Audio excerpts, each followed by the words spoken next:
Pues muy buenas tardes a todos. Soy el doctor Contreras, secretario general de este colegio. En nombre del presidente de la Junta Directiva, doy la bienvenida y agradezco la iniciativa Sí, he escuchado aquí el de sonido del ordenador, sí lo he escuchado. mi buen amigo José María Ferro, que nos pidió la posibilidad de hacer este acto aquí en el colegio. Desde el primer momento pensamos que era una cuestión importante tanto para la sociedad como para el propio colegio. Nosotros por estatuto tenemos que los dos principales motivos de la existencia de un colegio de médicos es la buena praxis profesional de los colegios y garantizar la salud de los ciudadanos. Esos son los motivos por los que este colegio y los colegios profesionales están. Y para garantizar la buena salud de los ciudadanos, de las cosas más importantes que hay es la relación entre el médico y paciente. Hay muchos factores que de alguna forma disturbian esa relación. Yo tenía hecho una pequeña presentación, pero dado los inconvenientes que hemos tenido con el traslado de aula, os la voy a perdonar y otro año ya la haré. Pero sí me interesaba recordar dos aspectos de lo que yo creo que debe ser la buena ejecutoria en la relación médico-paciente, y es el carácter humanitario de la misma. Los médicos de hoy día tenemos de todo. Tenemos mucha ciencia, tenemos muchos conocimientos, tenemos, digamos, una cantidad de medios a nuestro alcance diagnóstico y terapéutico muy grande. Pero por desgracia fallamos en lo que es el humanismo clásico. El humanismo clásico no es el médico humanista al estilo de lo que fue un Lenin Hidalgo, lo que fue un Ros Carvalho o ilustres antepasados anteriores.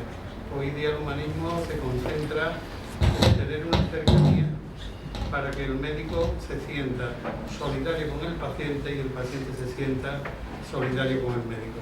Eso para mí es lo más importante y por eso me he alegrado de esta iniciativa.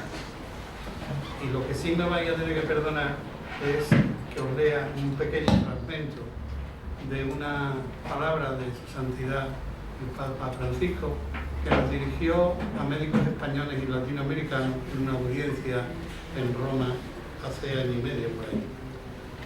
Son dos breves párrafos, pero creo que son dignos de que se puedan reflexionar. Y con esto acabo.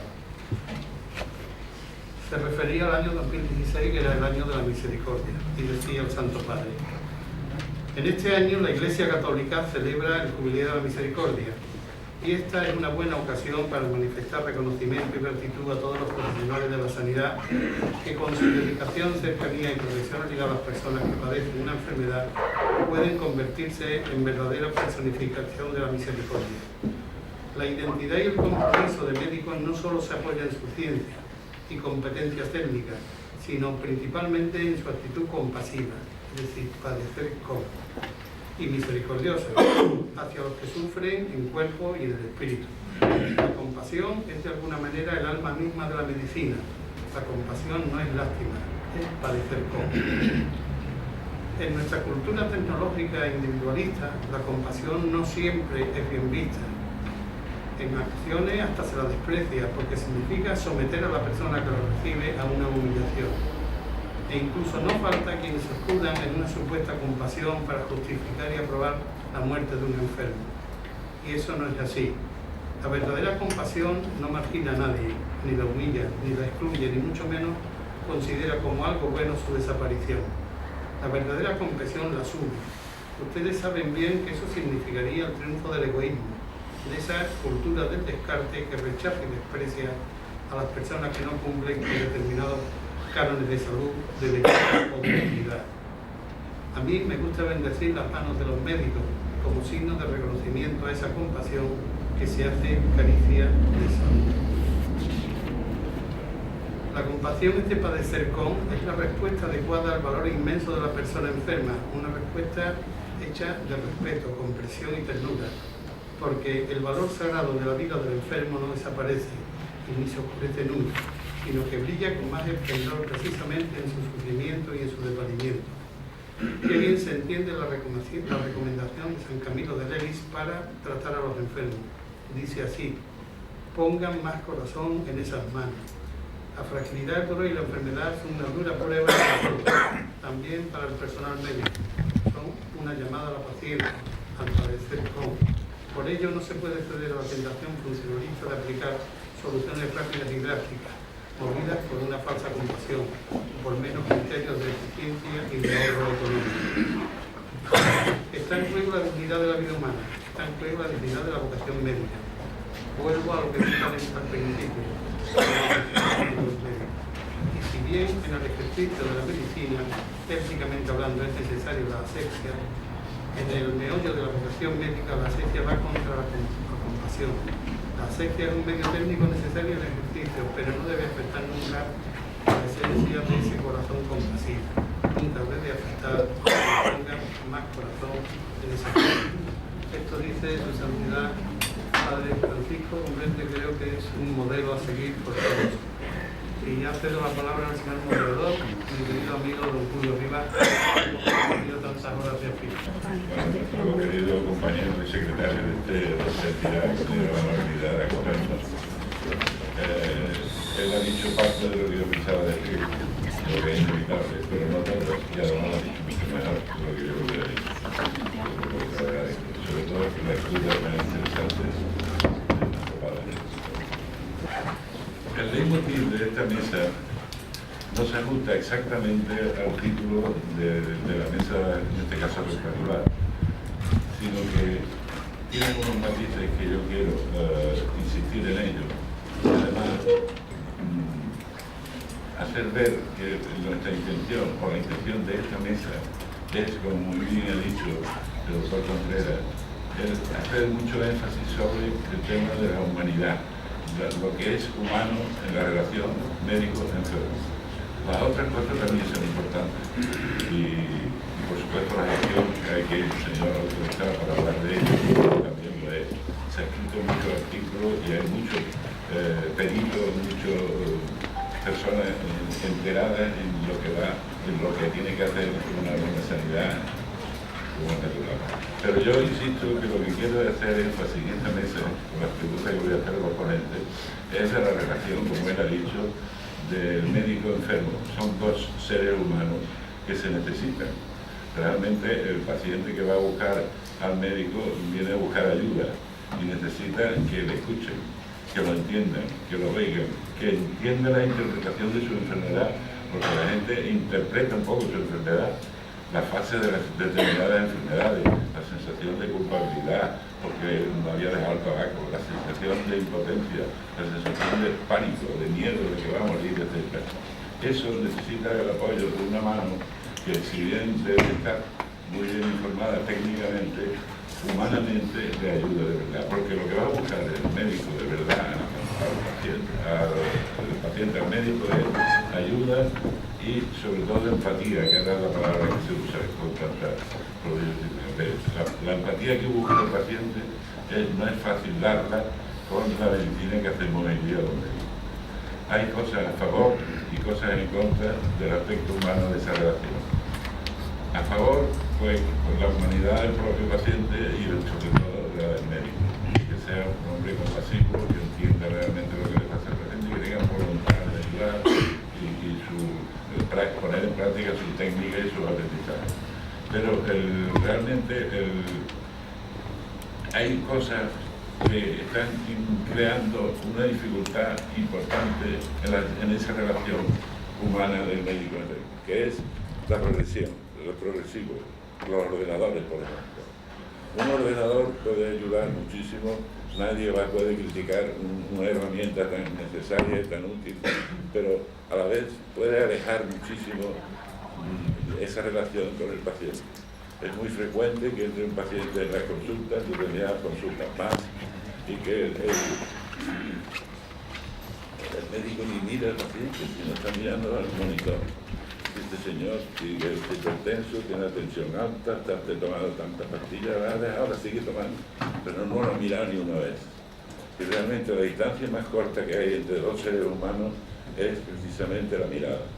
Y si tú no miras al paciente, el paciente está desvalido, este hombre está con el ordenador. Yo no he venido a hablar con el ordenador, yo he venido a que este señor, con su ciencia, me ayude y que comprenda lo que me está pasando, que me escuche. Entonces es muy difícil hoy día con las nuevas maneras de hacer medicina que eso se pueda realizar siempre. Muchas veces ya recibirá usted el informe de tal prueba, no se preocupe, ya le mandaremos, ya le citaremos, y después te encuentras con otro médico que no tiene nada que ver con el que te escuchó al principio, tendrías que volver a empezar otra vez y conseguir que te escuche, porque tú tienes que ganar, el paciente se tiene que ganar al médico y el médico debe ganarse al paciente. Es una relación bidireccional entre dos seres humanos, en el que uno teóricamente sabe cómo ayudarle y el otro lo que hace es buscar la ayuda. Esa relación es tan delicada, tan sensible, tan bonita y tan pura que se estropea con facilidad.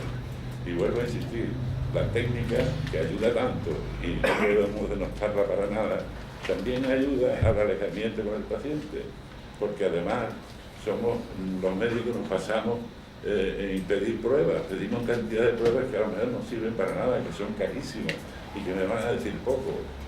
O ese abuso de pedir y pedir y pedir hace que acabemos haciendo una medicina carísima y además de defensa. El médico está también en una situación en que está siempre a la defensiva, porque hay tantos casos de agresión incluso y tal, de que la gente no acaba de entender la misión que pueda tener el médico.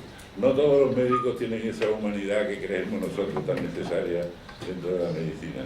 No todos los médicos la tienen, es cierto. Hay muchos médicos pragmáticos, fríos, excesivamente técnicos, que ayudarán a lo mejor a hacer un gran diagnóstico y lo mandarán a un cirujano que lo va a operar, o incluso le van a hacer una colonoscopia, y sale de la colonoscopia, como ha dado, ya se enterará, ya le mandaremos. Pero usted, yo vengo a hablar con mi médico, y usted ahora mismo es mi médico, y me tiene usted que decir, usted no tiene usted cáncer de colon, pero dígamelo, no, vamos a esperar que llegue la prueba. Son ejemplos un poco burdos, si queréis, pero que son reales. Y eso es el hándicap que hay contra lo que decía, de lo importante que es la relación humana entre el médico y el paciente. Entonces esta mesa tiene vocación para hablar de todo esto, de si podríamos mejorar la situación, lo cual creo que no es tan fácil, pero por lo menos entendernos desde el punto de vista social y de las personas que han sido pacientes o son pacientes, que entiendan lo difícil que es para nosotros y nuestra buena intención, en muchos casos, de que eso reduzca la diferencia. Entonces aquí hay una serie de señores que además han visto el toro de la barrera, porque muchos de nosotros hemos tenido enfermedades importantes, muy importantes. Entonces conocemos muy bien lo que pasa en un lado y lo que pasa en el otro.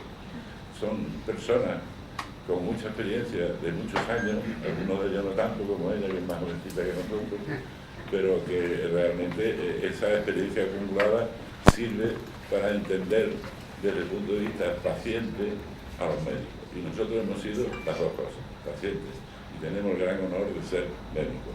Y que los que estamos aquí, me consta, somos los que intentamos de verdad poner las gotas necesarias de humanidad que hacen falta en la relación de la que estamos hablando. Yo voy a empezar preguntándole al profesor Cruz, desde ahora a José María, su experiencia desde el otro lado de la barrera, que fue muy importante, y que nos hable también de su inquietud que tiene desde hace tiempo en el voluntariado dentro de los hospitales, que él piensa y cree que esa función es muy importante para la familia y para los pacientes. ¿Quiere decir algo sobre eso?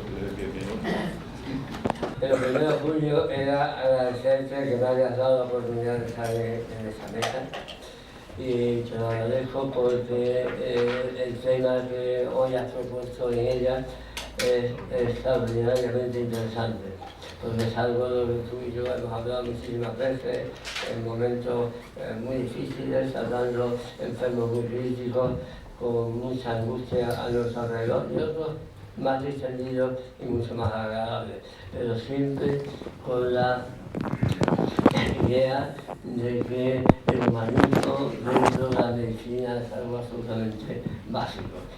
El médico o es humano o no es médico, decía, puede ser un magnífico técnico, un técnico de la sanidad si quieres, pero nunca va a ser un médico. Con el paciente lo busca, como tú bien has dicho, es a su médico. Yo creo que ese es uno de los problemas más importantes que existe en la sanidad ahora, y es que el paciente la mayor parte de las veces no identifica a su médico, no sabe quién es su médico, y eso se desorienta totalmente. Recibe muchísima información por muchos sitios, información que la mayor parte de las veces no sabe o no puede digerir bien, matizar bien, saber lo que es importante y lo que no, cuáles son los caminos de un lado o de otro, y le dejan en sus manos el tomar decisiones incluso sobre su salud, que muchas veces son muy importantes. Mire usted, le puede pasar esto, esto y esto, usted verá si se opera o no se opera. No, mire usted, a eso no es a lo que hemos venido.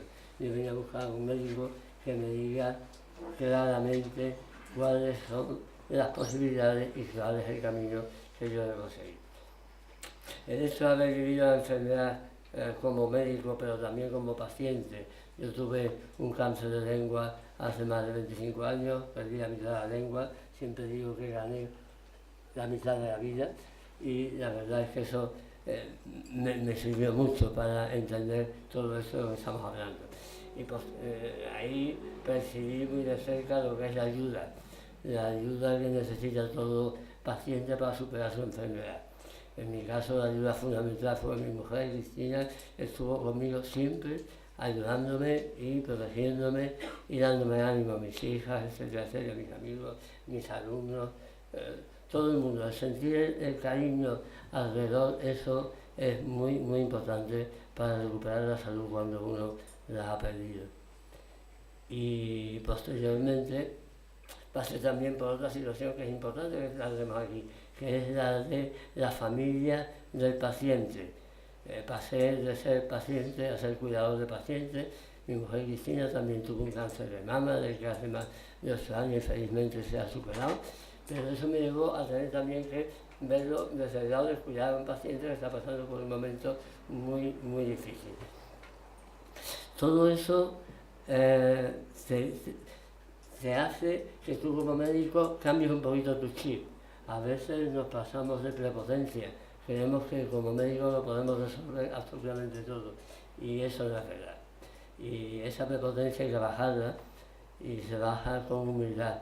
Y lo que fundamentalmente yo aprendí de eso es que el médico también necesita ser humilde al mismo tiempo que humano para poder ayudar a esa persona que viene a pedir sus cuidados. Por eso me parece que ese planteamiento de la mesa ha sido muy importante. Y además hacerlo en el colegio, en mi colegio, y hacerlo delante de un mundo al que rara vez tiene uno la posibilidad de dirigirse, que es el mundo empresarial, que entiendo que también es humano y que también tiene que poner el humanismo como su principal meta, y que de hecho lo hace. Así que para mí eso es una oportunidad muy, muy importante, y por tanto quiero aprovecharla. Tú me preguntabas en cuanto a ver las cosas de los dos lados. Creo que más o menos sí he contestado a eso. Muy bien. Y me decías también que yo te hablaba de las asociaciones de pacientes. Miren, he dicho antes que el médico pierde ahí su prepotencia porque se da cuenta que él solo no puede solucionar las cosas, que necesita mucho apoyo y necesita a todo el mundo alrededor y todos remando en el mismo sentido para que el paciente realmente mejore y se ponga bien. Y dentro de todo eso, enfermería,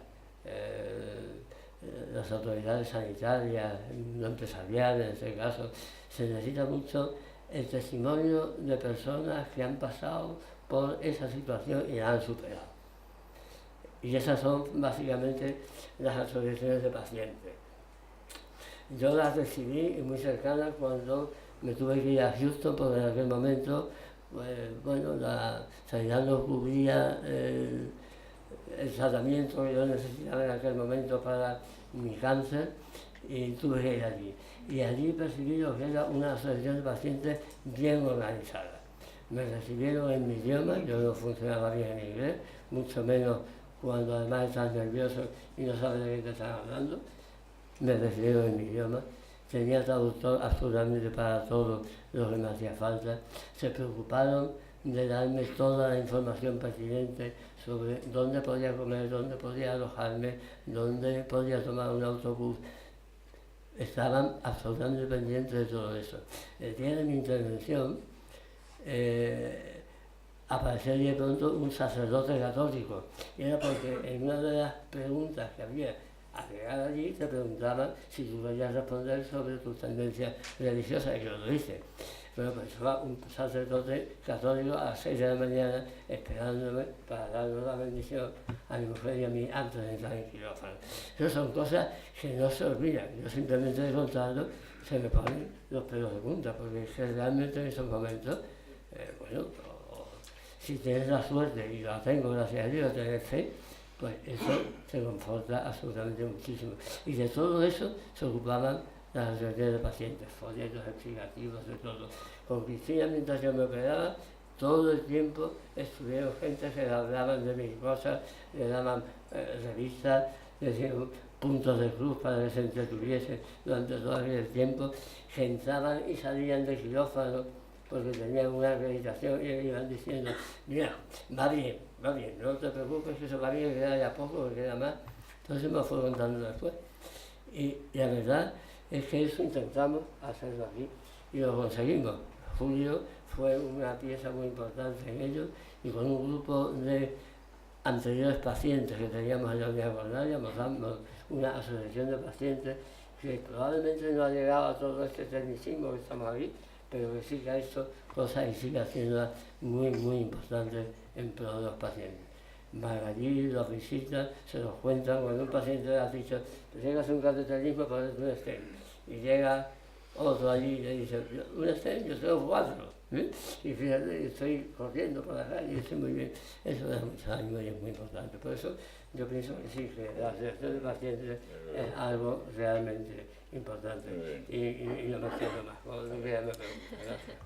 Bueno, yo quería ahora, muchas gracias, porque oírte siempre desde hace tantos años no me sorprende oírte decir las cosas que dices, porque las he oído muchas veces y con mucha satisfacción. Quiero intervenir ahora explicando el resto de la mesa cómo va a funcionar.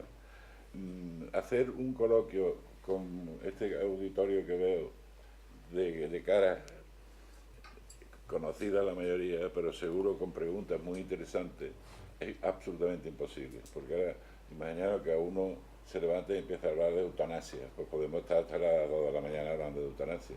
Entonces yo rogaría que el espíritu que anime al coloquio es que el que quiera preguntar a la mesa, no dar su opinión, porque para eso montamos otra mesa otro día con ese tema, pero hoy los que estáis aquí, por favor, no dar vuestra opinión, seguro que es interesantísima, sino más bien preguntar a la mesa. Por ejemplo, ahora que acaba de hablar el doctor Cruz, pues si alguien está interesado le van a dar un tarjetón, pondrá su nombre, la pregunta y doctor Cruz, si no os importa. Esas me las van a pasar a mí y yo lo que haré es seleccionar, por el tiempo que tenemos, las más interesantes. Interesantes, ya digo, serán todas, pero por lo menos las más idóneas con la mesa. Y ahora me gustaría preguntarle a un héroe de la medicina, yo considero que un señor como el doctor León Cristóbal, que trabaja en área de urgencia de un hospital, un macro hospital como puede ser Macarena, el Macarena o puede ser cualquier hospital de estos tan enormes que tenemos, estar en un área de urgencia, ser responsable del área de urgencia, hacer un screening, discriminar qué personas son las que merecen quedarse ingresadas o las que no, las familias que se enfadan y gritan porque no le han atendido. Es un mundo tan caótico, tan difícil, y te necesitas una personalidad especial como la que tiene él, de una paciencia infinita, de un conocimiento infinito y de un correr riesgos infinitos, porque se dan muchas veces altas inadecuadas cuando realmente no debiera haber sido alta, como todos los que estáis aquí sabéis. Entonces esa lucha, esa angustia, ese desazón en una guardia, en un área de urgencia, la gente, muchos de ustedes no saben hasta qué punto es traumática y difícil y meritoria. Entonces me gustaría que él desde ese ángulo nos dijera algunas palabras. Muy bien, buenas tardes a todos. En primer lugar, también agradecer al Foro Andaluz de Humanismo y Empresa, al Colegio de Médicos y especialmente a Julio, pues se acordó de mí para esto también y nos embarcó en que yo pudiera dar una pincelada más o menos, explicar cuál es el funcionamiento, no el funcionamiento del servicio de urgencia, sino cómo se puede llegar a ser una relación médico-paciente dentro del servicio de urgencia. En primer lugar, para saber una urgencia qué es, pues la Organización Mundial de la Salud dice que una urgencia es todo lo que el paciente considere urgente. Ahí ya podemos imaginarnos. Esa es la definición.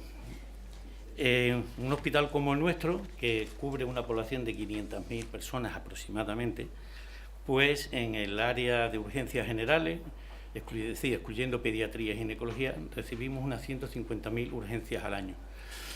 Unas 460, 70 de media, que hay días puntuales que pueden sobrepasar incluso las 800 urgencias. Lógicamente todo, como la Organización Mundial de la Salud ha dicho, todo lo que él considera es urgente y todos los pacientes que llegan se sienten que tienen una urgencia, y es verdad.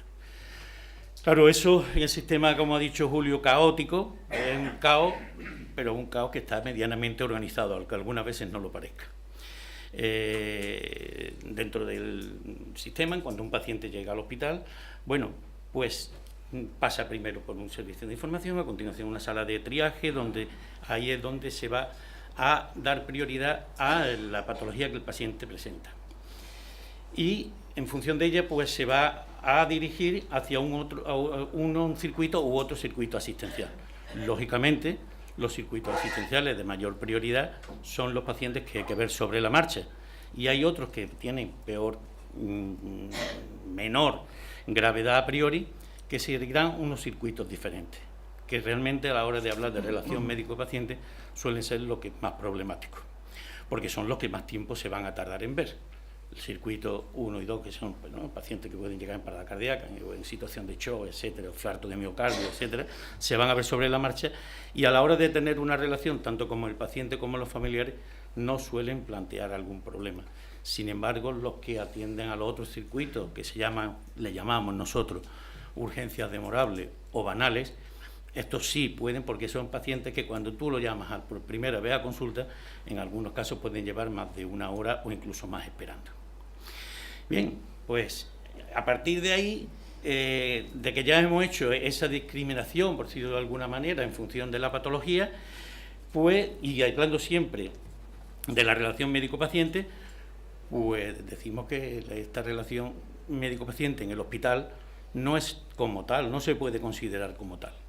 Cuando yo llamo a un enfermo a la consulta, este paciente ha pasado por lo menos por 7 u 8 personas anteriormente a mí. Información, el administrativo de entrada, el enfermero de triaje, el celador que acompaña a la sala, los enfermeros de la sala de estar, y cuando ya ha llamado, han pasado por 6 o 7 personas por delante. Por lo tanto, habría que hablar en estos casos no de relación médico-paciente como tal, sino a lo mejor relación personal sanitario / paciente y entorno familiar, o bien a llamarlo, como he leído por ahí, que le llaman relación asistencial.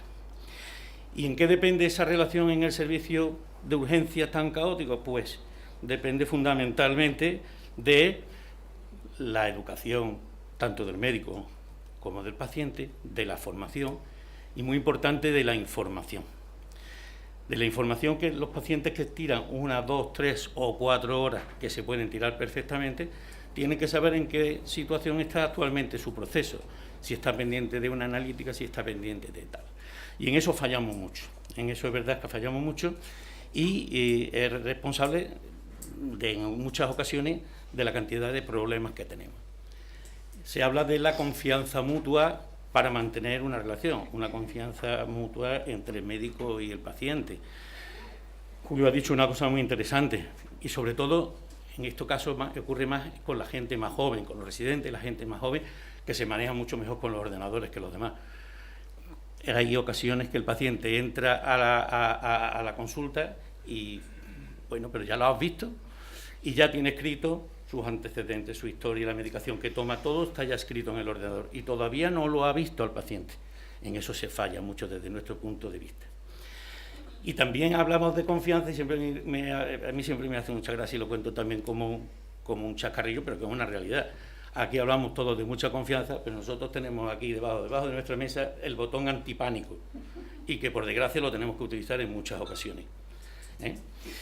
Bien, y luego llega, como he dicho antes, y como Julio me ha comentado de que tenemos relativamente poco tiempo, la otra parte, la parte de los enfermos realmente graves y urgentes. Y me voy a poner en los casos más extremos. Y quiero citar brevemente, porque luego habrá motivo de debate, y no sé por qué, porque no lo sé exactamente, pero me imagino que el tema saldrá a colación posteriormente. Quisiera hablar de la relación que hay que tener aún mucho mayor, ser mucho más sensible, tener a los pacientes muy informados en dos casos muy concretos. Uno, cuando tomamos la determinación de lo que llamamos ahora limitar el esfuerzo terapéutico. Limitar el esfuerzo terapéutico es, en definitiva, y yo sé que aquí puede haber un motivo de debate con este tema, es, en definitiva, el tomar la decisión de un paciente que llega a urgencias, que no es un paciente que nosotros conozcamos, pero que dadas las circunstancias que él tiene, seguir ahondando en realizar algunos tratamientos, utilizar algunas técnicas, pues lo único que podemos conllevar es a prolongar la vida de forma innecesaria y acrecentar un sufrimiento tanto del paciente como de los familiares. Eso es muy difícil de determinar, sobre todo, repito, cuando no conoces al enfermo. No es el mismo paciente que a lo mejor se ha tomado esa determinación, su médico de cabecera, su especialista que lo conoce de hace tiempo y que lo está tratando, y a los cuales con la familia y demás han llegado a un consenso. Y nosotros en ocasiones tenemos que tomar esa determinación sobre la marcha. Es complicado, pero aquí, en este caso, generalmente, procuramos tener un mayor consenso y una mayor complicidad, tanto con la familia como con el resto de profesionales. Cuando tenemos alguna duda, pues lo comentamos entre nosotros en muchas ocasiones. Y si seguimos teniendo dudas, pues en ocasiones también recurrimos a los compañeros de cuidados intensivos y conjuntamente valoramos si realmente estaría indicado. Y aún más, por lo menos, yo considero que habría que ser mucho más exquisito a la hora del trato y demás, es cuando hablamos de las donaciones de órganos, que me imagino que tampoco quiero andar porque me imagino que también se puede tocar por otro lado. Llega un paciente sano, porque hablando claramente, el donante ideal es la persona joven, sana y que sufre un traumatismo, que sufre un accidente cerebral y que queda en muerte cerebral en poco tiempo. Y en pocos minutos u horas tú tienes que informarle a la familia, primero, de que ha sufrido ese accidente o lo que sea, haya sido el motivo que le haya metido en esa situación. A continuación, hay que informarle a la familia de que está en una situación de muerte cerebral, que no siempre es fácil de explicar, sobre todo cuando a lo mejor la familia está viendo un monitor que el corazón sigue latiendo. No todo el mundo entiende con facilidad de que realmente está en una situación de muerte cerebral. Y luego, a continuación, hay que explicar que está en la situación ideal para ser un donante de órganos que puede salvarle la vida a otras muchas personas y que para mí es el acto de mayor solidaridad que puede haber. No es fácil de explicar y para ello hay que ahondar mucho en la relación, en consenso y en la humanidad, en definitiva, de cómo explicar estas situaciones a la familia. Pues nada más. Muchas gracias. No sé qué. Este es el único que no ha tenido enfermedad de esta mesa, yo creo.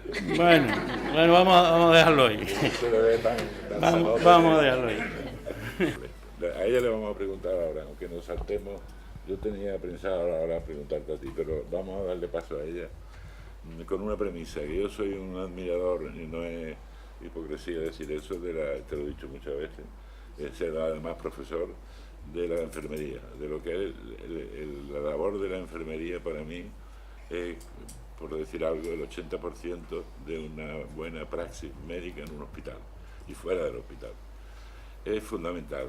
La labor de la enfermera es que a veces nos enseña mucho la enfermera a los médicos que somos tan prepotentes y nos queremos dueños del mundo y lo que nos falta mucho carecemos mucho de humildad, nos lo hace saber muchas veces la enfermera, cuando a veces nos da hasta el diagnóstico. Yo me acuerdo en la unidad coronaria que alguna vez me había a mí dicho una enfermera, este señor tiene un taponamiento cardíaco.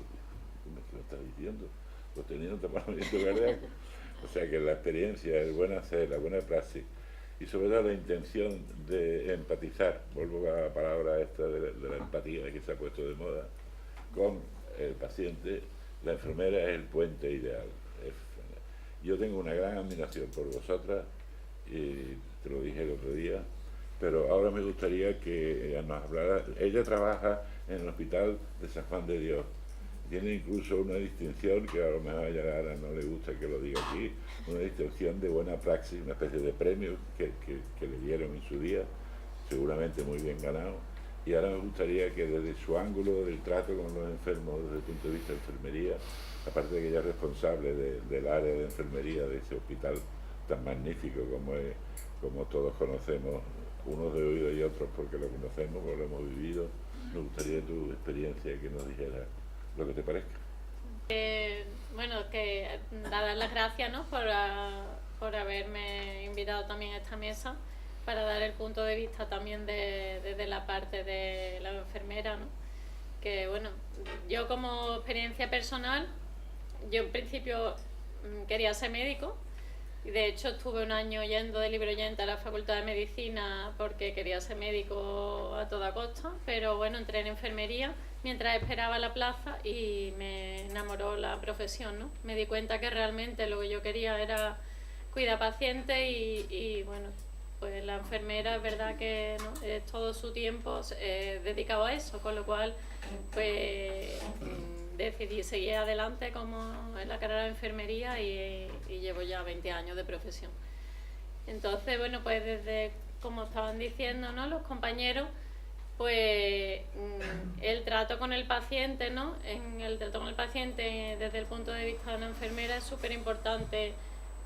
La empatía, ¿no? El sí de verdad dedicarle tiempo al paciente, porque aunque esté muy burocratizada ya la sanidad y bueno, se esté un poco deshumanizando como se oye mucho últimamente, pues creo que los que estamos mucho a pie de, ¿no?, en primera línea, que somos las enfermeras, pues luchamos mucho contra eso. Y porque cuando estás tiempo en contacto con el sufrimiento, con la parte frágil de la persona, pues eso te transforma, ¿no? Te hace que realmente, pues mientras más tiempo estés con ellos, pues más tiempo quieras estar con el paciente, ¿no? Y también me gustaría hacer mención que habíamos hablado también al tema de los familiares, ¿no? Es muy importante y es fundamental la mirada que se tiene con el paciente, porque está en un momento de fragilidad. La persona cuando está enferma es verdad que no es lo que es cuando está sana, está débil, ¿no?, desde el punto de vista pues tanto emocional como físico, como en muchas facetas de su vida. Y entonces pues eso lo vemos todo y podemos dedicarle más o menos tiempo en función de la humanidad que tengamos. Pero es verdad que se queda un poquito de lado el papel del familiar, y el familiar muchas veces pasa, entre comillas, por ese proceso también de forma muy callada, porque a lo mejor está evitando que el paciente vea que está sufriendo, o incluso está recibiendo la información más dura para evitársela al paciente. Y creo que es una parte también muy importante en esta relación, ¿no?, en la relación no solo con el paciente, sino también con el entorno, ¿no? El entorno también es una parte frágil y creo que también hay que dedicarle su tiempo, ¿no? Y ahí es verdad que las enfermeras pues sí tenemos más tiempo para estar con ellos, ¿no? Sobre todo cuando hay situaciones difíciles, cuando hay malas noticias, pues muchas veces el simple hecho de estar y escuchar es algo que conforta mucho, ¿no? No hace falta intervenir, simplemente pues que seamos un poco su apoyo, ¿no?, en esa situación difícil.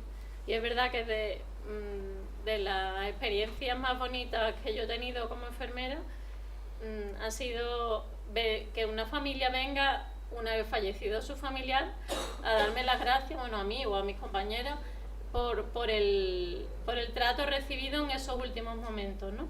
Que son tan difíciles y que marcan tanto la vida de una persona. Entonces eso realmente es una vivencia que te marca mucho, ¿no? Y que hace que sientas que tu función como enfermera, como parte del equipo sanitario, pues merezca la pena, ¿no? Maripaz, una preciosa intervención. Como no podía ser menos para ser enfermera. Entonces me gustaría dar paso a José Luis García Garmendia. Es el responsable de la zona delicada del Hospital San Juan de Dios, de lo que son intensivos, la urgencia, el mundo de los boinas verdes de la medicina, los que están a pecho descubierto recibiendo lo que llegue. Y tú no te conocía antes y para mí ha sido un placer conocerte por este motivo, pero sé que eres un gran tipo. De manera que demuéstralo y lo que creas que tienes que decir. Buenas tardes y muchas gracias por la invitación por parte del Foro Andaluz y del Colegio de Médicos. Bueno, yo soy intensivista con mi compañero Cristóbal. Cuando yo le digo a mis amigos, a los conocidos o a mi familia que soy intensivista, la gente no sabe lo que soy. Es curioso, pero es una especialidad que es tremendamente desconocida. Y los que saben un poco, cuando le dicen no soy el médico de la UCI, dicen ¿no? La gente piensa que somos los médicos de los muertos, de la gente que se está muriendo. Eso es así. Cuando yo a veces en foros, en grupos, pregunto ¿cuánta gente pensáis que fallece en la UCI? Dice, o que sobrevive. Dice, bueno, no creo que sobreviva más de un 10, un 20%, un 30%. Y después se sorprenden cuando le decimos, no, si en la UCI sobrevive el 85, el 90% de los pacientes que ingresan. Es decir, nosotros somos los médicos de la vida, no de la muerte. Y por tanto, somos aquellos médicos, aquellos equipos sanitarios que somos capaces de dar una segunda oportunidad a los pacientes cuando se encuentran en momentos realmente complicados de su enfermedad. Nosotros hace años, esta forma de dar vida no es gratuita. Hace ya algunos años en nuestra unidad, porque lo hacemos con una serie de herramientas, de dispositivos. ¿No se escucha? Con este mejor. Que había trampa. Toda esa manera de salvar vidas no es gratuita. Esto se hace en momentos en los que la enfermedad está haciendo mucho daño al cuerpo y nosotros tenemos que utilizar todo tipo de herramientas tecnológicas, científicas, recursos humanos de cuidado, de enfermería muy intensos y muy continuados, y que necesitan pues utilizar tubos, drenajes, mascarillas, aparatos de todo tipo, que generan de alguna forma pues un sufrimiento en el paciente, ¿no? Ese sufrimiento nosotros intentamos evaluarlo hace ya algunos años en nuestra unidad. Lo que preguntamos a los pacientes que habían sobrevivido al tiempo que habían pasado en la UCI fue, no lo que se suele preguntar son las encuestas de satisfacción, si estaba satisfecho con la atención. Nosotros preguntamos si habían sufrido y por qué.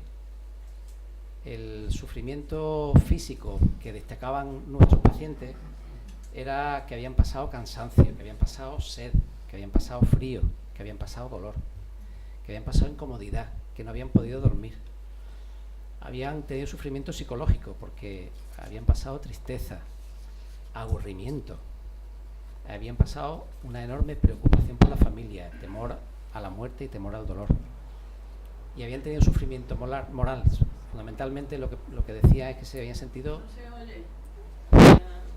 Bueno, todo este análisis, digamos, de lo que pensábamos que podían pasar los pacientes, que ellos mismos nos decían, pues nos incitó a hacer un proyecto en el que intentáramos aliviar todos esos sufrimientos que, bueno, pues como ponemos como prioridad principal el que el paciente vaya a salir vivo de la unidad, pues muchas veces no se tiene en cuenta. Esto no es una cosa que se nos ocurriera a nosotros solos, esto es un movimiento que es generalizado en todas las UCI de España, o en la mayor parte de las UCI de España, y que busca la humanización de los cuidados y de la atención desde un punto de vista de atención integral a todas las necesidades del paciente que está en la unidad de cuidados intensivos.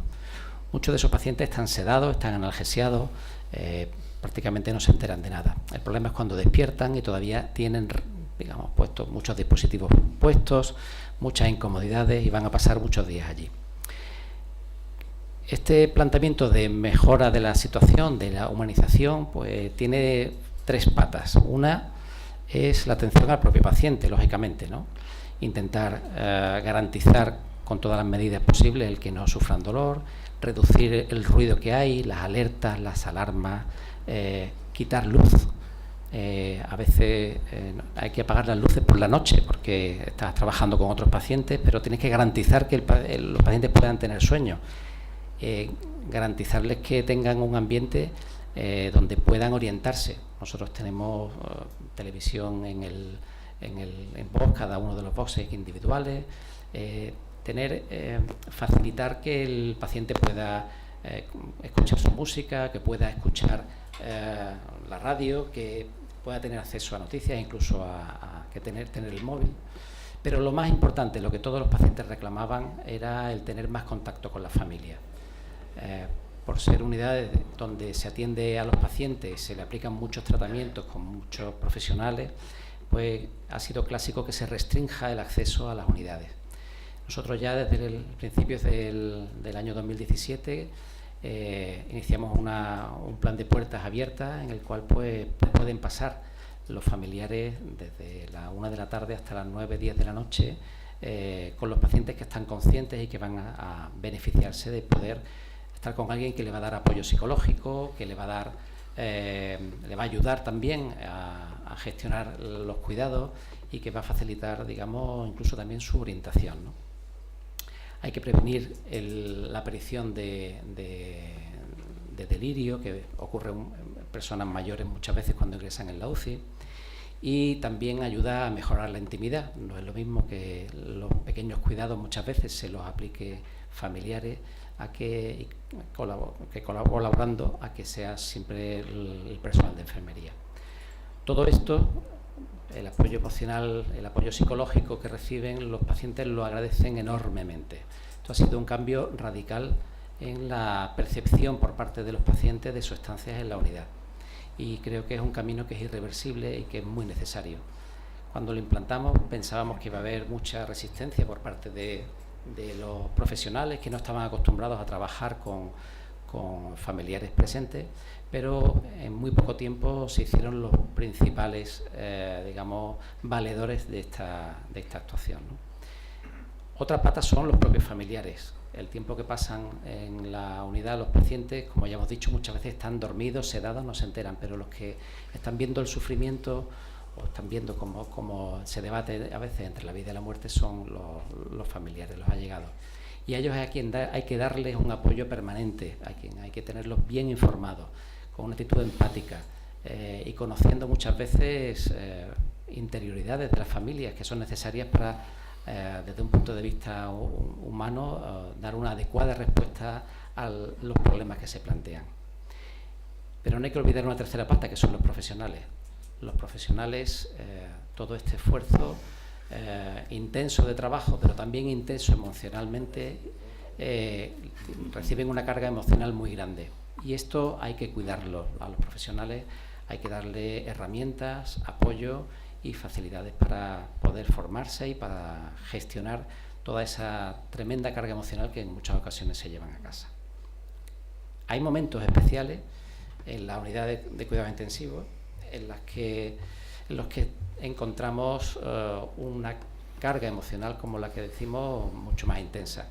Y es, como comentaba antes el compañero Cristóbal, cuando todos los esfuerzos técnicos, médicos, pues no consiguen revertir el daño que ha producido la enfermedad.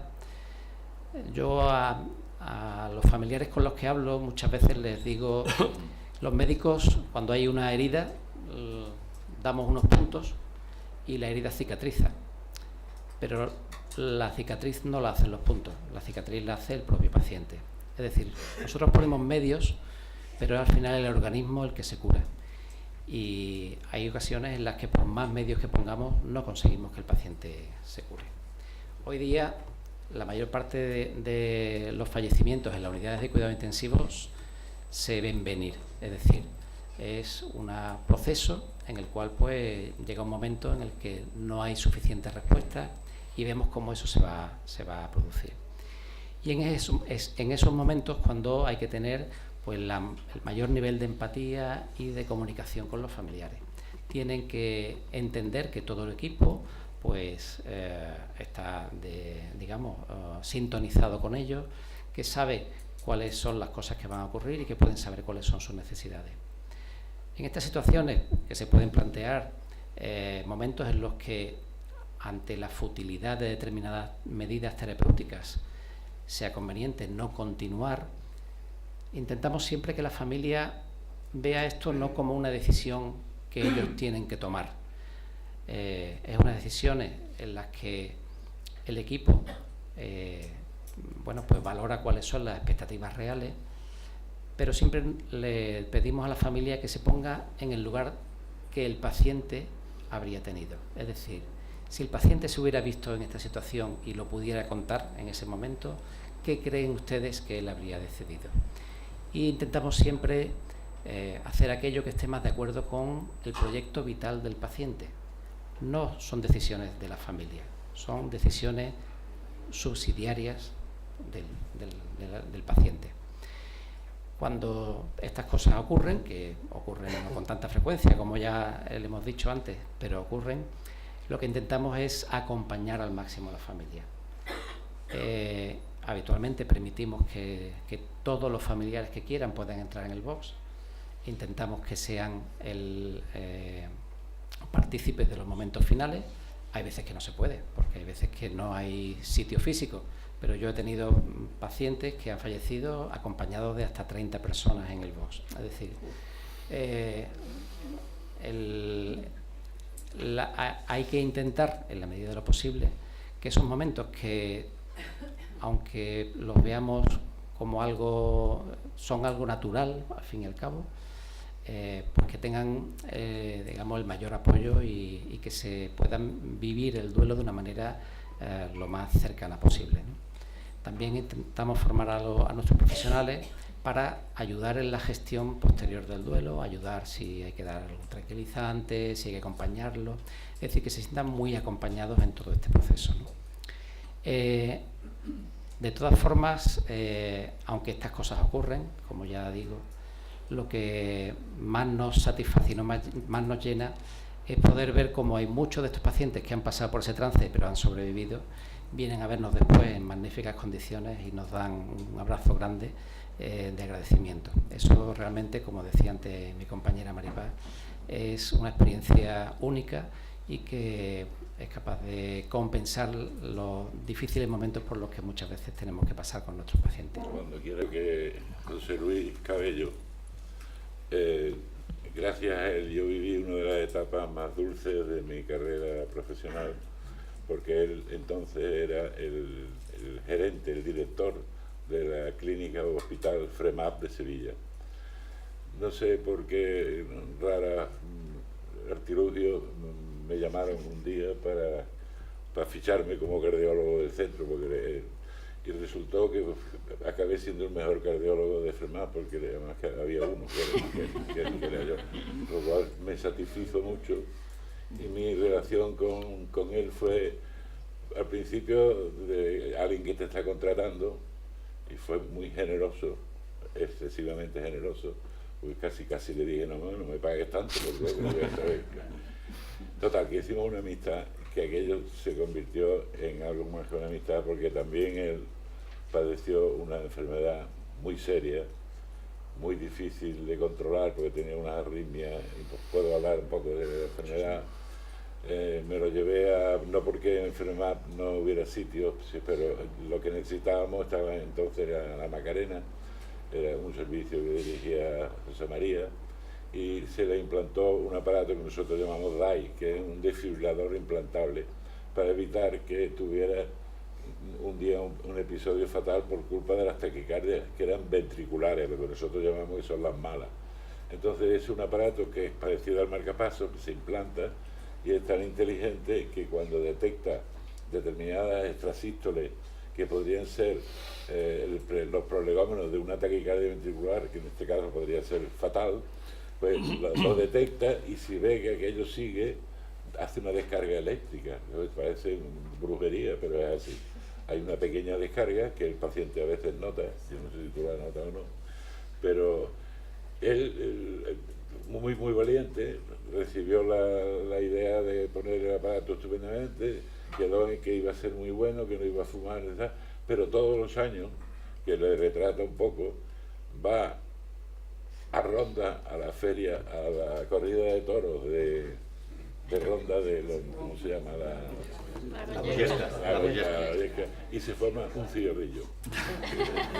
El cigarrillo del año. Yo no sé qué marca debe ser, pero se lo fuma. Así es. Entonces, nuestra relación creció como buenos amigos, y cuando se jubiló, que otro detalle que puede hacer y dibujar el perfil definitivo de este caballero, cuando se jubiló le regalamos los empleados de FREMAT un martillo de capataz de la Semana Santa, queriendo demostrar y decirle que gracias por su buen mandato y que llevaba el paso muy bien. Y le hizo mucha ilusión, le regalamos el martillo de Semana Santa. Bueno, pues él, yo considero, de las personas que he convivido con respecto a la sanidad, de las personas más enteradas con respecto a la gestión. Él ya venía de otras cosas no sanitarias con un gran éxito de gestión, por eso la casa lo fichó para dirigir nada menos que el Hospital FREMAT de Sevilla. Y lo hizo tan bien que, aparte del martillo que le regalamos, le hemos regalado nuestra amistad y nuestro cariño, y por supuesto como gran gestor que ha demostrado ser en una cosa tan difícil como es, que no es una fábrica, pero es bastante más difícil que una fábrica, es un hospital. Entonces él conoce bien la angustia de los empleados, de los pacientes, de los médicos, de las familias, de las quejas, de las no quejas, y del manejo del dinero, de las posibilidades. Todo esto, que es un mundo muy complejo, para él no fue complejo, fue un éxito total. Y nos gustaría que nos hablara un poco de su experiencia en eso. Buenas tardes. Yo tengo buena voz, ¿eh? Yo tengo buena voz. Ha sobrado. Como ha dicho ya el doctor Rivas, yo he sido paciente de los dos cardiólogos que tengo a mi izquierda. En el año 2001, han pasado ya 17 años. Me piden que hable un poco de la gestión, de la ética, de la calidad, de la asistencia sanitaria. Ellos debieron hacer muy bien su trabajo, con mucha ética y sobre todo con muchísima calidad, porque 17 años después estoy aquí con mi desfibrilador puesto, que de vez en cuando noto sus descargas, pero debieron hacer su trabajo, insisto, francamente bien, cuando 17 años después de haber estado 16 días en la UCI de coronarias que dirigía el doctor Cruz, y que me dieron la extrema unción 3 veces. Ahora se llama unción de los enfermos, pero me dieron la extrema unción 3 veces y se me paró el corazón unas cuantas. Digo que debieron hacer bien su trabajo cuando puedo estar aquí contándoles cosas. En una ocasión le pidieron a Winston Churchill que interviniera en un ciclo de conferencias, y él se excusó diciendo que no tenía tiempo, que no podía, que le faltaba tiempo. Y le dijeron, no, mire, si solo tiene que intervenir durante 6 minutos. Y entonces pegó un puñetazo en la mesa y dijo, entonces sí que no voy, porque es imposible sintetizar en 6 minutos lo que ustedes quieren que yo plantee a la Asamblea. Al doctor Rivas le decía yo lo mismo, ¿cuánto tiempo me vas a dar? Y me dijo, hombre, teniendo en cuenta que somos 6 ponentes y que son 60 minutos, pues no cabemos más que a 10, si acaso, para dar tiempo luego a las intervenciones. Entonces yo le tendría que haber dicho como Winston Churchill, pero yo no soy una figura de esa categoría, le tenía que haber dicho de ninguna de las maneras. Si me pides que hables de gestión, ética, calidad y demás, de ninguna de las maneras. Porque contestar a o plantear un tema como ese con un mínimo de rigor, yo creo que exigiría bastante más tiempo. Pero siempre he sido tremendamente disciplinado y como tenemos escasos minutos para dar una respuesta, yo voy a procurar sintetizar en todo lo posible, y para eso me he preparado incluso unas notas de las que voy a hacer uso frecuente, aunque quizás eso me lleve a pecar de excesiva linealidad, por lo que con toda seguridad van a quedar en el tintero una gran cantidad de cosas que hubieran requerido posibles matizaciones. Pero en fin, voy a atreverme a hablar de ética y calidad. Miren, yo como decía el doctor Rivas, procedo del mundo de la empresa. He dirigido también, fui el director general de la Fundación Mafre Medicina y por tanto tuve muchísimo contacto antes de empezar a dirigir los hospitales, primero de Mafre, luego en el año 92 cambiaron de nombre, Mafre Mutua Patronal cambia de nombre a AFREMAP. Pero ya llevaba dirigiendo la fundación y tenía relación y conexión con el mundo sanitario. Y a partir del año 89-90 empiezo a dirigir los hospitales, sobre todo el hospital de Mafre Majadahonda y posteriormente el hospital de FREMAP en Sevilla. Pero me ha tocado muchas veces hablar de ética y calidad en el mundo empresarial y en el mundo de la sanidad. Mire, yo estoy absolutamente convencido de que la calidad asistencial no es otra cosa que la forma en que se materializa una gestión, da igual que sea en una empresa del tipo que sea en una empresa sanitaria, pero que esté sujeta siempre a comportamientos éticos. O se lo digo mucho más directamente, afirmo sin ningún tipo de rubor que la calidad, y estamos hablando ahora de calidad asistencial, es la materialización visible y directa de la ética. Es decir, que hemos hablado antes, se ha hablado de humanización, y si luego es generoso el doctor Rivas conmigo y me permite hablar 3 minutos de humanización, toco ese tema que me gusta mucho. Subrayado el que la calidad es la materialización de la ética, añado que en cuantas ocasiones me he acercado yo al tema de la calidad, y les aseguro que a lo largo de mi vida profesional he acudido a ese término con muchísima frecuencia, me encuentro con claras y concretas definiciones, con normas para la puesta en práctica para evaluar los procesos, cronogramas para establecer los procedimientos y muchísimas encuestas para valorar los grados de satisfacción de los usuarios. Yo creo que todo eso constituye una metodología que es básica y fundamental, pero entiendo que no es suficiente. Esa metodología requiere algo más. Es posible que ese algo más esté conectado con la afirmación de algunos autores, bastantes autores que no voy a citar ahora, que la puesta en práctica de una gestión eficaz de la calidad requiere de la cooperación de todo el personal de la institución sanitaria, y recalco, de todo el personal de la institución sanitaria, y de la implicación de la dirección general, que tiene que estar netamente implicada en el proceso. Y además inculcando esa mentalidad a los mandos intermedios y a los empleados de todas las secciones, empleados sanitarios de todas las secciones del hospital. El problema radica, y es lo que hay que preguntarse de inmediato, si puede conseguirse la cooperación de todo el personal de una institución sanitaria en base solo al establecimiento de unas normas para gestionar la calidad asistencial. Hombre, si se alcanzara así el objetivo, podría concluirse que es posible la conversión masiva por el solo hecho de que existan una serie de normas al efecto. Yo no sé si pueden coincidir conmigo, pero entiendo que las conversiones en bloque no existen. Yo soy cada vez más escéptico respecto a las soluciones que son colectivas y muchísimo más creyente, soy más creyente de las soluciones individuales. Y digo eso porque llego así donde quiero, al individuo, a la persona, a cada uno de los miembros que componen la organización, a su actitud ante el paciente, y digo actitud con C. Se ha hablado antes, el doctor Rivas decía al principio, y lo ha citado también el doctor Cristóbal León Salas, ha hablado de la capacitación, es decir, de la aptitud con P, pero yo ahora me estoy refiriendo a la actitud con C. Y es que, de verdad, las soluciones no están en otra parte, las soluciones están siempre dentro de nosotros mismos.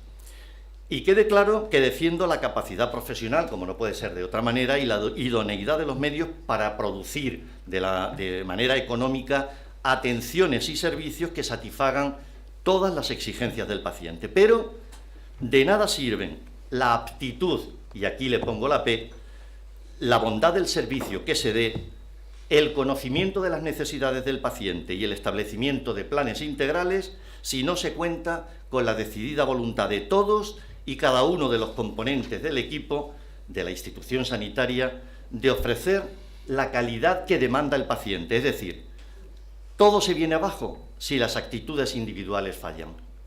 El secreto está, por tanto, en conseguir actitudes positivas hacia la calidad de la gestión, hacia la gestión de calidad. Hay que enganchar, y me van a permitir el término coloquial, hay que enganchar, digo, a todos los integrantes en el deseo institucional de igualar o sobrepasar las expectativas que el paciente puede tener respecto a los servicios, lo que espera de los servicios de ese hospital. Por expresarlo de una manera gráfica, me atrevería a decir que la gestión de la calidad no es un vaso que haya que llenar, sino que es un fuego que hay que encender en la actitud de todos los miembros del hospital. La calidad para el usuario de una empresa, sea del tipo que sea, y estamos hablando de empresas sanitarias, se traduce en este caso en recibir el tratamiento adecuado, disfrutar de un trato humanizado y sentir el confort del entorno. Incluyo la palabra francesa confort, aunque prefiero hablar del conjunto de circunstancias que contribuyen a que el paciente se sienta bien. Del contenido de esos servicios, del resultado final, de la forma de dispensarlos y de cómo los haya vivido el usuario, se tendrá la apreciación del paciente, que será una u otra, o juzgará el producto final en función de lo que él espera, de lo que desea y de lo que cree que debe ser la norma de conducta de los profesionales de la institución sanitaria. Pero hablar de norma de conducta es hablar de ética. Y se ha dicho de ella que representa lo que es aceptado por el medio, incluida la ley, y por la conciencia de los actores. Se ha dicho también que se refiere a la valoración moral de los actos humanos, o que es la ciencia que trata de las acciones humanas en orden a su bondad o malicia.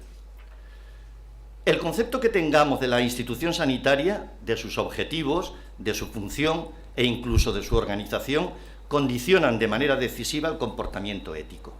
Una organización, la que sea, gestiona o no con ética en función de los valores que asume, relacionados con la esencia y el papel que desempeñan todos los factores que integran esa organización. Y como consecuencia de ello, pues hay instituciones sanitarias que tienden de forma natural hacia la ética y otras que requieren la conversión de los valores dominantes del hospital para que la ética presida su actuación. Y aunque parezca una obviedad, no puedo dejar de decir que la mejor manera de que una organización sanitaria sea ética es que lo sean sus componentes, funcionarios sanitarios, empleados, adheridos, subcontratados, todo, y no solo en el comportamiento individual privado, sino también en su actividad profesional y social.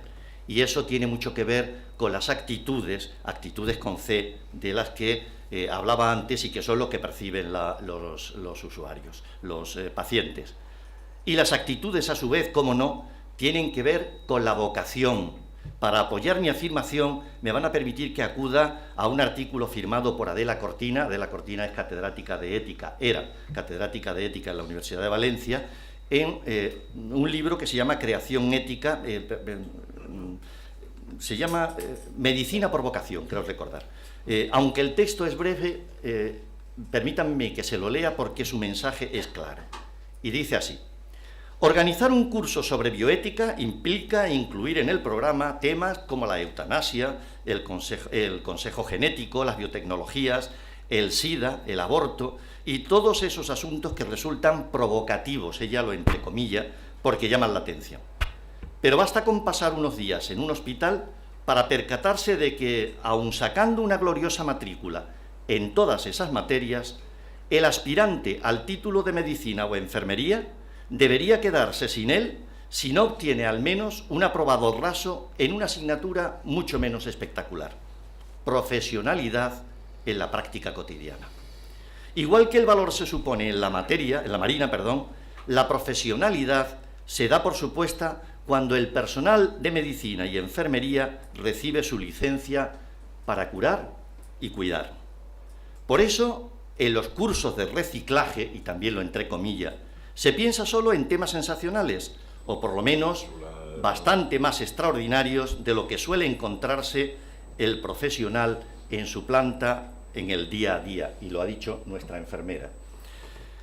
Lo que se encuentra son personas, en este caso pacientes, debilitadas por dos causas, por la enfermedad y por su ignorancia en la materia sanitaria. Esperan la información del médico como agua de mayo. Confían en que con su saber sabrá sacarles del mal paso.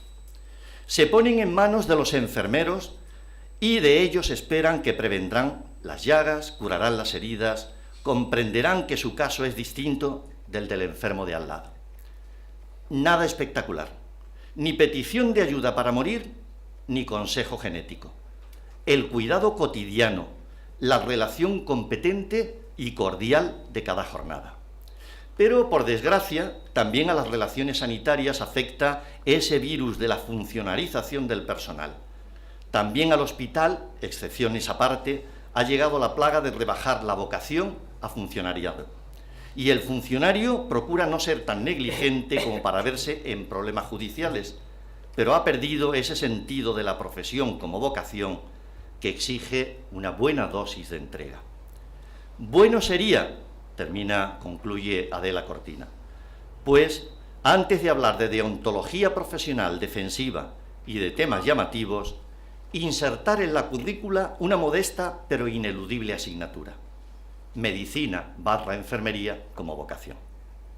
Como ven, el texto habla, y lo habrán podido comprobar, de actitudes, de servicio, de calidad de las prestaciones, de vocación. En definitiva, está hablando de ética profesional, de comportamiento ético de los empleados a través de un buen ejercicio profesional. Pues bien, en relación al personal de la institución sanitaria, quiero destacar que difícilmente puede generar satisfacción en los demás quien no reúne un mínimo de autosatisfacción en su condición de persona y de profesional. Hay, por tanto, que prestar una especial atención a la adecuación de la persona, del profesional de la medicina, a su puesto de trabajo, al incremento de su propia estima, a la automotivación, al desarrollo de sus capacidades potenciales y a la atribución de responsabilidades. Y si resuelto todo lo anterior, lo que queremos conseguir es que se califiquen los servicios que se han prestado al paciente de excelentes, entramos entonces en el terreno de lo que podríamos llamar la calidad suprema, es decir, la excelencia.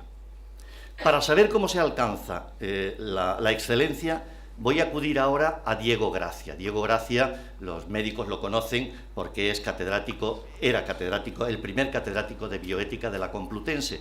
Y lo que voy a citar lo dijo aquí, en esta misma mesa, donde yo también estuve sentado hace unos cuantos años, en unas jornadas precisamente sobre bioética. Él decía: si a los hechos añadimos valores, estamos en el camino de la excelencia. Y él hablaba de que los hechos en la asistencia sanitaria son un buen servicio, una atención adecuada, una agilidad de respuesta, y añadía un larguísimo etcétera. En el capítulo de los valores, pues se pueden anotar la vocación de servicio, el respeto a la persona, el comportamiento ético, la cercanía en el trato y la amabilidad, y también añadía unos cuantos más. Pues bien, la conjunción de ambos bloques posibilita no solo la calidad, sino la excelencia, relativamente fácil de conseguir si la gestión del hospital se sustenta sobre una sólida cultura de empresa que cuente entre sus valores prioritarios con el respeto a la libertad y a la dignidad de la persona, y con la vocación de servicio, que son resultados ambos de un comportamiento ético. Y puesto que hablo de ética y de vocación, quizás convendría añadir, y permítanme, termino con ello, Julio, termino, un poema que creo que les va a gustar. Es muy breve. El grado supremo de la medicina es el amor. El amor es lo que guía el arte y fuera de él nadie puede ser llamado médico. Hablar y decir buenas palabras es oficio de la boca. Ayudar y ser útil es oficio del corazón. El médico nace en el corazón y se perfecciona con la luz natural de la experiencia. En ningún sitio es el amor más grande que en el corazón de un médico. Esas palabras son demasiado hermosas para ser mías, son nada menos que de Paracelso. Les pido que donde he dicho médico pongan un profesional de la salud, da igual el que sea, y unan a eso calidad y vocación. Si ponemos todo eso, la ética está servida. Dentro del plazo que me habían dado, termino mi intervención. Muchas gracias. Muchas gracias.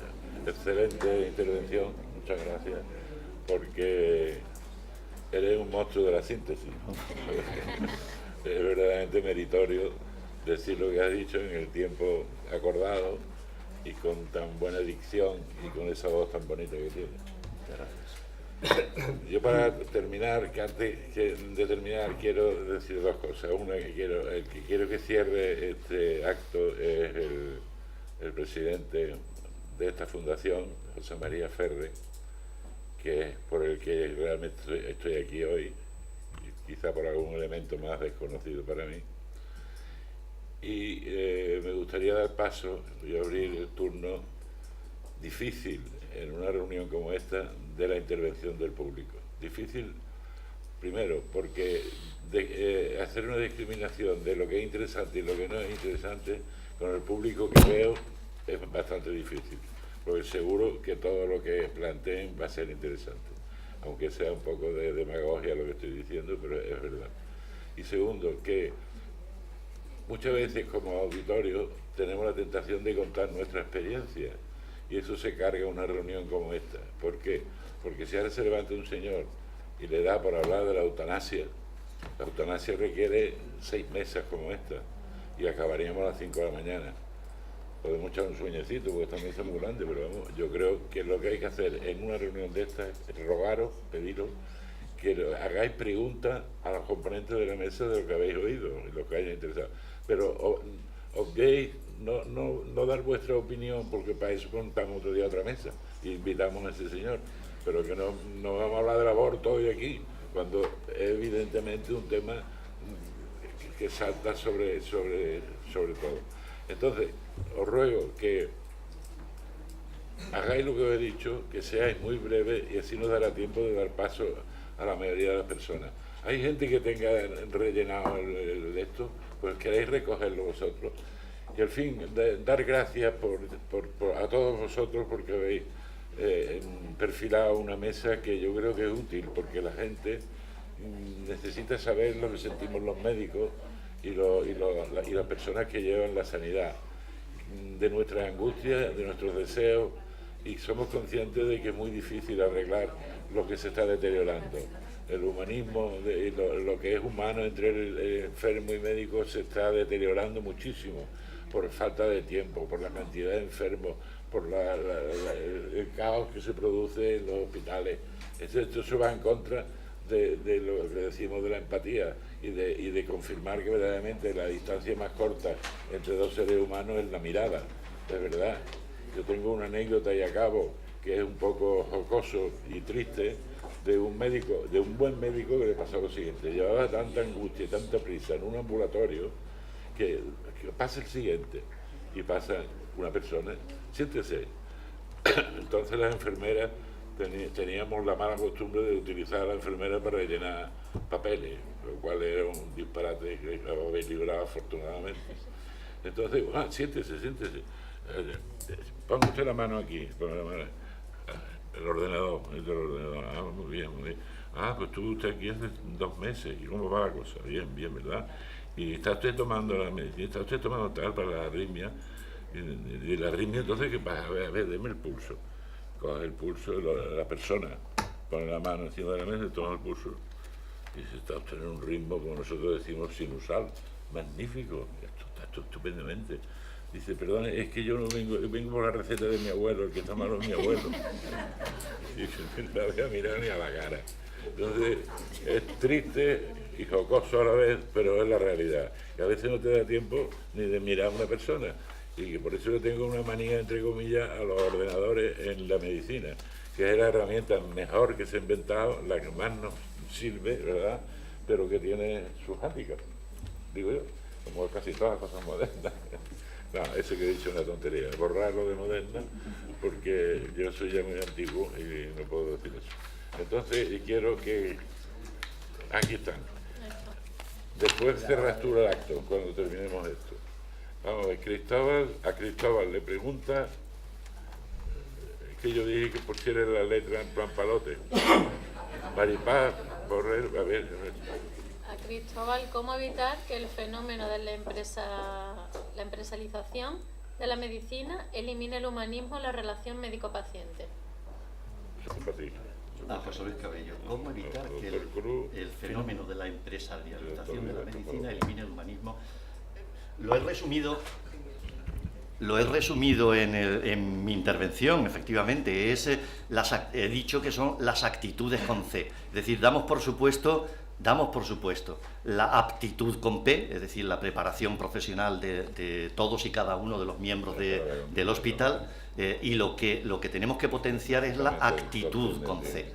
Si unimos, y decía, por eso he comentado lo de los hechos y los valores, si a los hechos de una buena actuación desde el punto de vista profesional se añade esa vocación de servicio, ese deseo de responder a la inquietud y desasosiego del paciente, estamos añadiendo a los hechos, le estamos añadiendo valores y consecuentemente estamos llegando a la excelencia en la calidad del servicio prestado, con lo cual nos olvidamos de la empresarialización, que es una palabra más difícil que la que yo he utilizado, de funcionarización de la medicina. No sé si con eso contesto la pregunta. Muy bien, aquí tienes otra. Termina tú con esto y vamos a seguir con otra. ¿Cómo podemos revertir o mejorar una medicina basada en dar altas, exigir derechos sin deberes, o en una medicina basada en mimos, en números y no en personas? Estoy absolutamente de acuerdo, es decir, que no podemos... el sistema sanitario es un sistema sanitario caro. Yo he traído un libro que es, en definitiva, un informe que se hizo con el Colegio de Médicos, lo hicimos la Fundación Mafre Medicina y el Colegio de Médicos en el año 2001. Han pasado, el mismo año que yo tuve el infarto, han pasado 17 años de eso. Y era un informe de la situación de la medicina, de la sanidad pública, fundamentalmente de la pública, aunque también se hablaba de la sanidad privada, se habla de la sanidad privada. La situación de la sanidad pública en Andalucía. Y fue un informe que el Defensor del Pueblo presentó en el Parlamento andaluz para que el Parlamento andaluz legislara en función de las soluciones que aquí propugnábamos. Y aquí estaban involucrados en la intervención, en la comisión de expertos y colaboradores, estaba de presidente Eladio García García, vicepresidente primero del Consejo Andaluz de Colegios Médicos, el vicepresidente de la comisión de expertos, don José Carlos Campos Camacho, que era director de la Fundación del Real Colegio de Médicos de Sevilla. De secretario estaba don Fernando Sánchez Calero, gerente de la Fundación del Real Colegio de Médicos. Y en la comisión científica la presidía Rafael Rodríguez Contreras Pelayo, catedrático de Medicina Preventiva y Salud Pública, don Diego de los Santos López, adjunto al Defensor del Pueblo andaluz. Y luego estábamos como vocales un servidor, que lo ponen aquí el primero, Antonio Fernández Jurado, especialista en el área de hematología y hemoterapia, Gómez Morgado Gómez, Manuel Ocaña Losa, cirujano infantil, Ignacio Miguel Santos Amaya. El trabajo se finalizó en junio de 2001 y tardó casi un año en presentarse. Los problemas, prácticamente yo me lo he releído con ocasión de esta mesa, me he releído no a fondo, pero sí le he dado un repaso, y los problemas actuales siguen siendo prácticamente los mismos, que son los que aquí plantean. Es decir, que muchas veces estamos valorando la medicina basada en números y no en las personas, y la respuesta vuelve a estar en lo mismo que decía antes: sumarle a los hechos, sumarle valores. Muchas gracias. Mira, ella va a contestar a una pregunta a la mesa y me gustaría que fuera ella quien contestara. Bueno, yo hablo fuerte, yo creo que se oye. ¿Cómo afecta la falta de medios y tiempo para la consulta médica en esa humanidad con el paciente? Hombre, yo creo que bajo mi punto de vista afecta. De hecho, bueno, probablemente todos tenemos experiencia en que los médicos más humanos de los centros de salud acaban teniendo demoras y demoras, ¿no? Porque le dedican ese tiempo de escuchar y de mirar al paciente, ¿no? Que precisan y que no son 7 minutos, que normalmente nada más que una persona mayor sentarse y levantarse ya han pasado 7 minutos. Entonces, pues bajo mi punto de vista y bajo mi experiencia, yo creo que sí que afecta a la humanidad y que, bueno. Muy bien, estupendo, muchas gracias. Aquí hay varias preguntas que, si eres tú quizás el que tienes más cercanía a las posibles respuestas, porque eres enseñante. Es que el doctor Cruz es profesor y ha dado clases, y los alumnos decían que no habían oído clases tan buenas. Es cierto eso. Pues muchas gracias. Era un gran enseñante. Bueno, la pregunta que me piden es: ¿se prepara a los futuros médicos, estudiantes de medicina, en la relación médico-paciente desde el punto de vista humano? La respuesta a un sí o no es difícil, pero si me tengo que apuntar alguna, me tengo que apuntar al no. Y desgraciadamente es así. Yo en mi actividad como profesor de la Facultad de Medicina de más de 40 años, lo he procurado siempre. Y he perdido o he ganado algunos minutos prácticamente en todas mis clases en explicarle a los pacientes, a los futuros médicos, que el paciente es un ser humano al que hay que acercarse y ayudarlo en un momento crítico por el que está pasando. Y qué es lo que ese paciente espera de nosotros. Eso he tratado siempre de decirlo. Y creo que ha sido percibido, porque gran parte de eso que tú dices de que daba buenas clases y tal, eso a mí me agrada mucho, como docente me llena de satisfacción, pero creo que lo fundamental que yo he puesto siempre es mucho corazón. Y tengo, bueno, voy a decir, no es vanidad, pretendo que no lo sea, pero quiero decirlo porque me gustó mucho la frase. El día que me jubilé en la última clase, los alumnos me regalaron un bolígrafo muy bonito con una inscripción.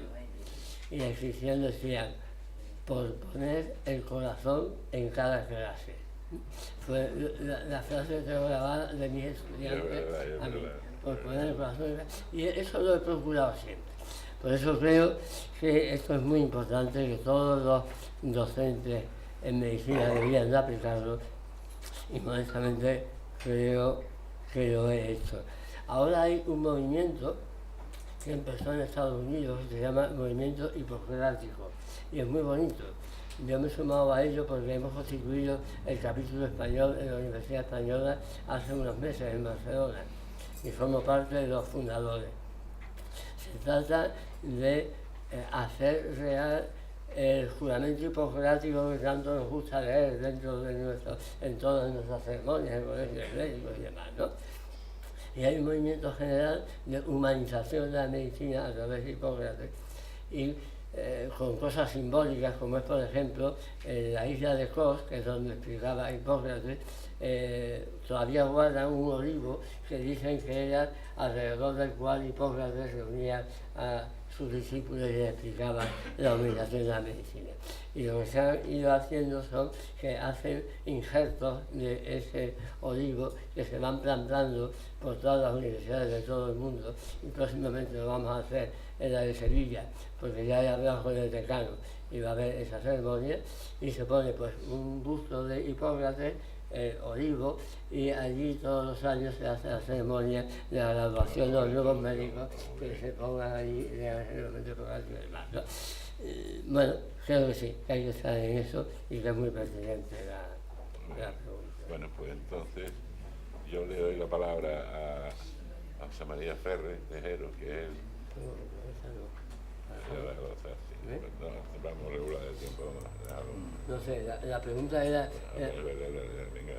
No, es muy bonito porque me dice, Contesta. el médico está obligado a decir al paciente que tiene una enfermedad terminal. Tiene derecho a no decírselo al paciente. La pregunta es muy directa y voy a tratar de serlo también. Si el paciente lo pregunta expresamente, ha de decírselo. No cabe... Tiene que preguntar el paciente. Sí, yo creo que al paciente hay que informarle hasta donde él quiere saber. O sea, hay muchas ocasiones en que el paciente tampoco quiere saber todo eso al final. La palabra terminal, desde el punto de vista, nada más que la conoce Dios. Entonces, lo que sí se puede decir es la probabilidad es que eso pueda curarse o no y informándole escalonadamente hasta donde él quiera preguntar. Y es raro que un paciente te haga esa pregunta. Para terminar, probablemente no la va a usar. Pero va a decir, ¿podré recuperarme? Pues sí, no le está uno mintiendo. Porque recuperarse hasta dónde, hasta vivir cuánto tiempo. Todos vamos a tener un final. Si tú te recuperas y puedes hacer dentro de unos meses una vida más agradable, aun dentro de una enfermedad que sabemos que necesariamente va a terminar con su vida, pues le estás haciendo un favor. No lo estás engañando, pero le dejas abierta una puerta a la esperanza. Pero la esperanza es básica para el paciente. Y uno de los problemas que tenemos los médicos cuando caemos como pacientes es que nos tenemos que mover entre el conocimiento que tenemos de la enfermedad sin preguntarlo y no perder de todo la esperanza. Y eso es realmente difícil. En síntesis, yo creo que tenemos que ser sinceros y hay que informar al paciente hasta donde él nos lo pida. No más de eso. Muy bien. Yo quiero terminar aplaudiendo, sin las manos, aplaudiendo a todos los componentes de esta mesa y al auditorio que ha sido tan bueno. Yo no he visto bostezar a nadie, una buena señal. Y ahora le doy paso a nuestro presidente del foro. ¿Quieres sentar aquí? No. Hace 2 años y medio el foro lo constituimos un grupo de personas. Por esta mesa redonda ha merecido la pena aquel acto de constitución. Gracias. Lo habéis hecho divinamente.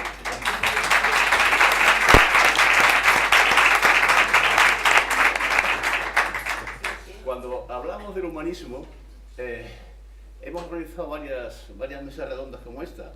Una con la banca, otra con la educación, otra con la profesionalidad. Hay factor común de todas ellas. Lo habéis dicho todos. Haber puesto el corazón en las cosas.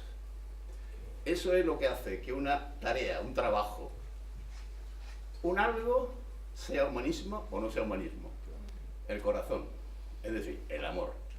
Entonces yo creo que estamos en este momento, en un momento clave para potenciar al máximo que en las cosas, en las relaciones sobre todo, pongamos amor. Yo quería decir esto y 2 más. Primero, agradecer al colegio su disponibilidad absoluta en este acto y a su secretario general, Juanma, muchas gracias. A Julio, que hicimos la primera comunión juntos, aunque no parezca. Es cierto. Tenemos una foto, además. Tenemos una foto de las esclavas concepcionistas. Cuando en julio de este año fuimos a comer, ¿te acuerdas? Y yo te planteé el tema de la mesa redonda, efectivamente no me equivoqué. Lo has hecho estupendamente. Gracias, Cristóbal, José Luis, José María, Maripaz, José Luis. Así merece la pena trabajar. El futuro. Para mí hay 2 temas fundamentales en la persona. El primero, la salud, y el segundo, la educación. Y yo dentro de la educación pienso, creo, confirmo y hago promesas de fe, esperanza y caridad que el futuro de este país está en manos de la formación profesional. Formación profesional que hoy, en una entrevista que me ha hecho la COPA hablando del futuro, decía, hay que cambiarle el nombre. Y, bueno, he dado con un nombre. No le vayamos a llamar formación profesional, que está absolutamente degenerada el concepto. Vamos a llamarle formación para el empleo. Porque mi experiencia en gestiones de centros de formación profesional, a los 7, 8 meses todos colocados. Eso no se puede decir, desgraciadamente, de la titulación universitaria. Pues la próxima gestión que haremos, la próxima mesa redonda será prestigiar la formación profesional.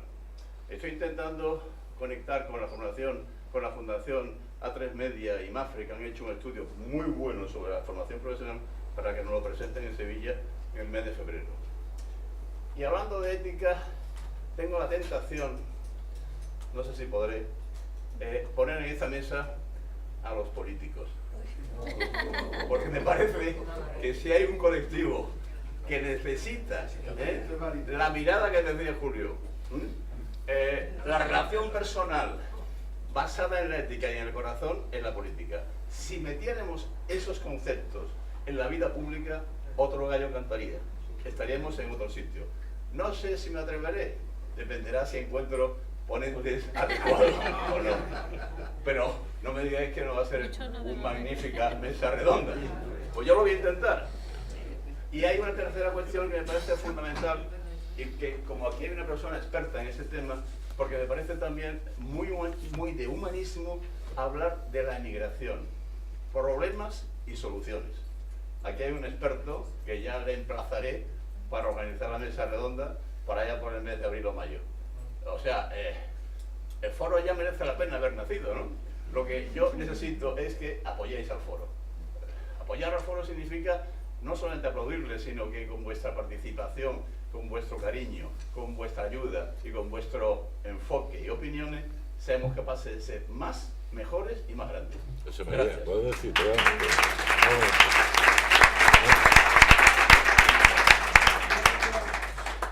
no, me había olvidado de hacer un reconocimiento público y además íntimo de agradecimiento de la participación de la Iglesia en la sanidad del mundo. Cuantísimos dinero y millones ahorra a los estados y a los políticos con su ayuda a la generosa a la sanidad, con hospitales, con misioneros, con gente que se parte la boca todos los días a favor de curar a niños, de curar cosas que vemos en la tele. Además, a la hora de comer tenemos el mal gusto de tener un programa donde se prima un premio porque han hecho un plato fantástico y al lado te sacan a un negrito con la barriga llena de líquido porque se muere de hambre. Y para mí es de un mal gusto total, pero es la televisión. Entonces, gracias a la intervención de la Iglesia en este mundo de la sanidad. Nada más.